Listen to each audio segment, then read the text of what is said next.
శ్మశానంలో ఆయన కూర్చోపోతే ఉగ్రభూతాలు వచ్చి ఓళ్ల మీద పడిపోయి ప్రజల్ని సత్కార్యాలు చెయ్యనివ్వవని అక్కడ కూర్చుని తాండవం చేసి వాళ్ళని కూర్చోబెడతాడు. పార్వతీదేవి అడిగింది మహాభారతం అనుశాసనిక పర్వంలో, శుభ్రమైన కైలాసం ఉండగా, ఇంత ఐశ్వర్యం ఉండగా, చింతామణి గృహం ఉండగా శ్మశానంలో ఎందుకుంటున్నారని అడిగింది.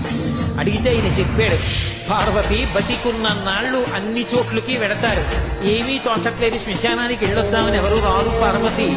నేనంతవాడినంటాడు, పొరుగ్గా ఉన్నానంటాడు, తెల్లగా ఉన్నానంటాడు, పండితుడంటాడు, పద్యాలు నాకు నోటికొచ్చంటాడు, ఉపన్యాసం చెప్పగలనంటాడు, నాకు పాటలు వచ్చంటాడు, నేను నాట్యం చేస్తానంటాడు, నేను అధికారినంటాడు, నా దగ్గర డబ్బు ఉందంటాడు, నేను పాట పాడగలనంటాడు. ఇన్ని ఉన్నాయనుకున్న వాడిలోంచి ఊపిరి బయటికి వెళ్ళిపోయిన తరువాత వాడిని తీసుకెళ్లి 4 కొత్త కర్రల మీద పడుకోబెట్టి చాప చుట్టి తాడు కట్టి పైన నూలు బట్ట కప్పి తీసుకొచ్చి అన్నీ తీసేసి కర్రల మీద పడుకోబెట్టి కాల్చేస్తుంటే జీవుడు లేచి నిలబడి పుర్రె పగిలిపోయిన తరువాత కన్న కొడుకు కూడా స్నానం చేసి వెళ్ళిపోతుంటే చీకటి పడిపోయాక, అయ్య బాబోయ్ చుట్టూ ఉగ్రభూతాలు, నా వాళ్ళన్న వాళ్ళు లేరు, వీళ్ళని నమ్ముకున్నాను, ఒక్కడు లేడని ఏడుస్తుంటే నేనున్నాను రా అని చెప్పడానికి నేను కూడా లేకపోతే చచ్చిన వాడు 1000 మాటలు చచ్చిపోతారని అక్కడ ఉన్నారు పార్వతి.